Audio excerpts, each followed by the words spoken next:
Peter Revesz is a data science researcher and professor at the University of Nebraska-Lincoln. Over the past few years, Peter Revesz has published a series of articles that, when examined critically, can be either seen as pseudo-linguistic or, more generously, well, actually, you can't be more generous, it's just pure pseudoscience.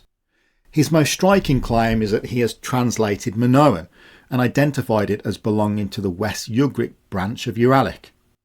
However, his work does not in any way demonstrate adherence to established comparative linguistic methodology. Instead, it frequently relies on selective interpretation of data, unsystematic similarity comparisons, an approach which is commonly associated with many other pseudo-linguistic proposals out there. His work remains universally unaccepted in the wider linguistic community. I have reviewed in a video on this channel previously one of Peter Revesz's earlier works, so please do go and check that out if you'd like to learn more. In November 2025, Peter Revesz published a conference paper in which he claims, in the discussion section, to have demonstrated that Indo-European, Dravidian, Yuponic and Koreanic all descend from a single common Asian superfamily. A conclusion that goes far beyond what is accepted in mainstream historical linguistics. You may ask yourself the question, how did he come to this finding? Well, don't worry, let me walk you through it. The first step in the story is that Peter Revesz identifies 7 groups he terms congruent sound groups, wherein sound changes within them are said to be frequent and sound changes between them rare. However, in the paper you will not find a full list of the sounds in each of these 7 groups. For example, he refers to an earlier version of the groupings containing 20 items and then simply states that he extended the 7th congruent sound group with several variations of liquids, but doesn't actually bother to tell us what those are.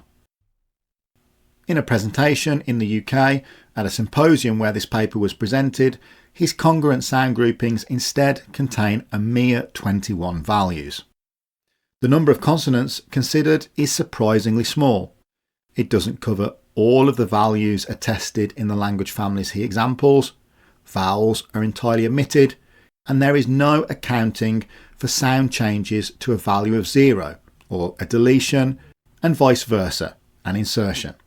And crucially, no evidence is provided to support the claim that sound changes within these groups are more frequent than those across them.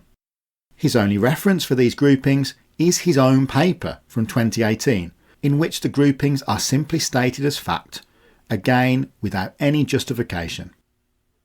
Now, of course, sound changes do occur within these groupings, but whether they are statistically more frequent than changes across them is left entirely undemonstrated. In fact, in the paper, he gives 2 examples of known sound changes, and I quote, word initial p in Latin always corresponds to word initial f in English. And he then also notes an interesting regular sound change between Greek word initial b and English k. Both of these examples, however, run directly against his own proposed groupings. In his paper, he actually gives more evidence against these groupings than in support of them. Later, in the results section, he gives the Japanese word for flame, seemingly completely oblivious to the fact that it underwent 2 sound changes that also contradict his congruent groupings. Next, he selects what he describes as 7 linguistically diverse languages. What could they be? Hindi, Japanese, Korean, Russian, Sanskrit, Tamil and Telugu. But are these particularly diverse? I mean, Sanskrit and Hindi? Really? Russian is part of the same language family as both of them, Indo-European, while Telugu and Tamil belong to another, Dravidian. So in reality, we're dealing with just 4 groupings, not 7 independent data points. He then asserts that basic vocabulary in language is connected to universal concepts, namely the 4 elements of air, earth, fire and water. Of course, these are culturally constructed philosophical categories, but he nevertheless assumes that all languages must contain words related to them, which is undoubtedly true, but also unnecessarily restrictive in his analysis. I can think of, for example, a far more universal concept that, as far as I'm aware, all speakers of a language have had: the body. Maybe that would be a good place to start. Why limit the analysis to just these 4 categories? Many philosophies have a 5th element anyways. And beyond that, we actually have well-established universal linguistic notions such as semantic primes. The fact that all languages encode comparison, intensification, time, space and pronominal systems. These are universal concepts. It is therefore completely unclear to me why Peter Revesz restricts his dataset to just these 4 categories. The same word can refer to both wood and fire. In such cases, which is more primitive, which is more primary, the fire itself or the fuel that produces it? Nevertheless, Peter Revesz proceeds determined with his chain of thought. Next, he suggests that at the superfamily level, only very basic concepts such as water, mountain and sky may have existed. He then proposes that more specific terms, such as river, may not have existed at the superfamily level, and instead could have been expressed through compounds like mountain water. Over time, this compound could then reduce, leaving just the word water, which has now taken upon the meaning of river. In a rather awkward way, Peter Revesz is essentially describing the process of semantic change. But the model he presents is unnecessarily simplistic. It completely ignores the fact that a very common form of compounding includes adjectives, not just noun and noun combinations. A good example of this development can be seen in modern Greek, where the word for water, nero, ultimately derives from an earlier expression meaning fresh water. Over time, the noun was dropped and the adjective was reanalysed as a noun.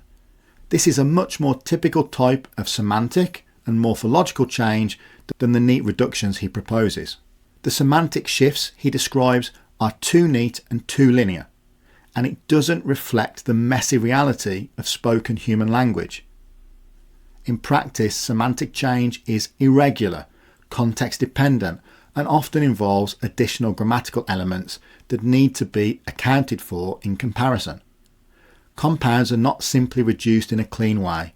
They're reshaped through morphology, syntax and usage. So what Revesz gives us then is a highly simplified model of lexical development that doesn't adequately reflect the diverse ways languages actually change. But that's not all, because now Peter Revesz gets into real amateur hour material. He claims to have analysed the vocabularies of these 7 languages by collecting words associated with the 4 elements and then searching for matches using his so-called congruent sound groups. Table 4 is meant to summarise the results, on the basis of matches involving the first and second consonants. Those matches are filtered through those congruent sound groups. Revesz identifies supposed cognate sets and then reconstructs putative proto-superfamily forms marked with an asterisk. Frankly speaking, this table is nothing short of an embarrassment to the author and to those who published it. For example, Revesz claims to have reconstructed a proto-superfamily word in his water category from the Telugu term for river and the Sanskrit term. The Proto term, the Sanskrit term and the Telugu term are all the same. Why might that be, may you ask? Well, the Telugu term is a loan from Sanskrit. He's compared a loan word between 2 languages and reconstructed some superfamily form based on it. How is that supposed to work? Now take a look at this reconstructed term in the fire category. We start with the Sanskrit word for fire, fine, but the Telugu form is again simply a borrowing from Sanskrit. So that's not independent evidence at all. The Russian and Sanskrit forms are genuinely cognate since they both derive from the same Indo-European root. No issue there, but that's not something new. We've known about that for ages. The Japanese example, however, is horrendous. In Old Japanese, the word would have begun with a p, not a h. That's actually a well-known historical change, put shifting to hut. But here's the problem. In Revesz's system, put and hut belong to completely different congruent sound groups, and his entire method is supposed to rely on substitutions within those groups. So this comparison only works if you ignore the very rules he sets up himself. On top of that, despite claiming to have reduced everything to root forms, he clearly hasn't done a very good job. Here, the second consonant he's relying on comes from a genitive affix, not the lexical root itself. And he missed a known prefix here in this Japanese term. So for this little comparison activity here, what have we learnt? That Russian and Sanskrit share a genetic relationship? That's hardly news to anyone. And going back to this Japanese and Sanskrit comparison, I'm starting to think that maybe Revesz is actually trolling us, because surely even he checks basic sources before putting these things together. The Proto-Indo-European meaning behind samudra is well known, and the Japanese term is a compound of a prefix meaning early and a root meaning something like water falling. Based on this meagre and poorly executed comparison, Revesz claims to have identified a Eurasian superfamily. It's worth remembering that Joseph Greenberg attempted something similar with his mass comparison approach to Eurasiatic, and that took him hundreds of pages across multiple books and countless articles, and even then it failed to gain acceptance. Why did he fail? Because he couldn't demonstrate the relationship comparatively to a robust degree. Revesz, by contrast, thinks, to hell with that, and tries to do the same thing with just a handful of proto-words derived from a very limited dataset. And somehow he still manages to get the process wrong. In fact, if he had actually consulted Greenberg's work, he would find a number of additional lookalike terms for water, for example, across the Eurasian languages that would actually support his argument. But that still wouldn't help him with the same problem Greenberg had. Phonetic similarities are a fine starting point, but genetic relationship between families is demonstrated by robust application of the comparative method, nothing less. Finding a bunch of similar sounding words with similar meanings, sure, it's fun, but it's just not enough. It's a start, yes, but we need to know the correspondence sets, the specific contexts that generate a particular sound change. Revesz just hasn't presented us with enough data. He tried the first part, then he jumped to trying to reconstruct protoforms without actually doing any of the hard work in the middle. Actually, on a side note, in a presentation Revesz gave concerning this paper, the video of which is available on YouTube, Revesz seems to think that traditional linguists determine language families by just taking Swadesh lists and comparing them and just seeing whatever ends up similar. This is not true. Sure, some people will try and do this, and Swadesh lists for sure have a place in linguistics, but again, relatedness is demonstrated by the comparative method. Actually, let me just show you. So, for example, these concepts of water, earth, mountain, and sky that you see here, in the various Indo-European languages tend to have similar names, similar words for them, showing that the Indo-European languages form a language family. So what you just watched there was Peter Revesz presenting this paper at a database conference, where he was implying to the audience that we know these languages form a family because the words have similar forms. Those are Peter's words. That's simply not true. We know these languages are related through the application of the comparative method, not just surface level vocabulary comparison. And actually, imagine you're a database scientist watching this in the audience without much of a background in linguistics, being told that Greek is Indo-European because these terms look similar to the rest of the table that's just lifted from Wikipedia. But in what sense do these Greek terms actually look similar to the examples from the other languages?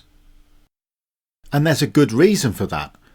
The term Nero we've already discussed, and at least two of the other terms are likely loans from pre-Greek, so not actually Indo-European at all. He uses the term data mining in the title, which is baffling to me. I'm starting to think it's some kind of inside joke that only database scientists get. But it's difficult to see how any of this meaningfully connects to database or computer science. What part of this work actually even required a computer? Other than to type it out, I mean. The vocabulary comparisons could have been done on the back of a cigarette packet. Revesz claims to have mined a dataset of over 200 words, not that we see any evidence of that from this pathetic pile of examples. And where's the supplementary data? I couldn't find any. He extracts a grand total of 7 cognate groups from a couple of words, a hit rate so low that it is statistically indistinguishable from the noise of random phonetic coincidence. In fact, I'm actually surprised it's this low, because I can add many examples from the top of my head. He supposedly mined Hindi, but he couldn't find the Hindi word for fire. In fact, where is the Hindi at all in the results section?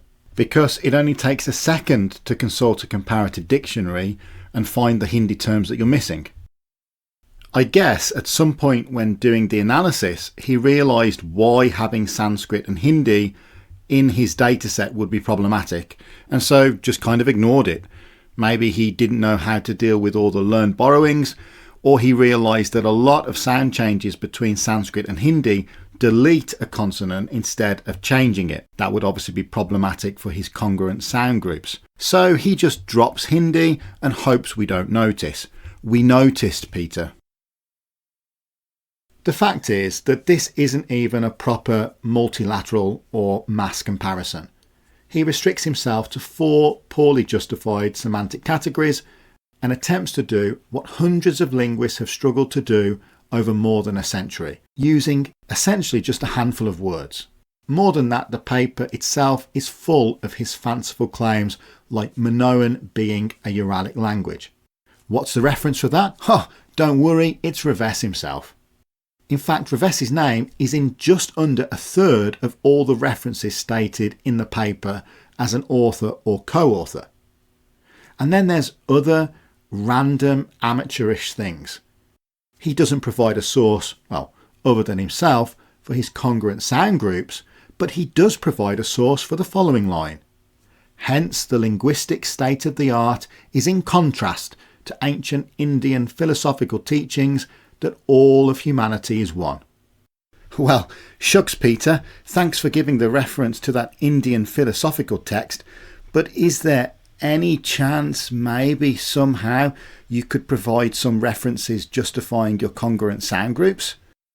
And who on earth peer-reviewed this trash?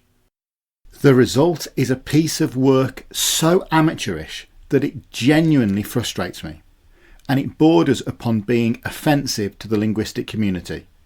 Not just because of its quality, but because it risks undermining confidence in the field. We're in an age where there is already a degree of public scepticism towards science, and presenting this as a serious piece of research only adds to that scepticism. Anyways, folks, I've been Learn Hittite. Thanks for tuning in.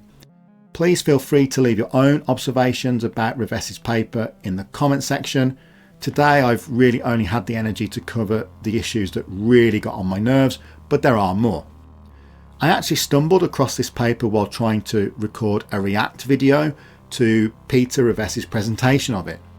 I've never done a react video before, and the reaction on camera is genuinely how I felt the first time that I watched it. However, the output is pretty janky to a combination of different things. It was a mixture of disbelief combined with me desperately trying to give him the benefit of the doubt, and then by the end of it I drank so much Guinness that it was difficult for me to explain well what was going on. Really, I should have known what to expect before watching the video. After having watched it, I felt that a simple react video didn't really do justice to how nefarious this paper is.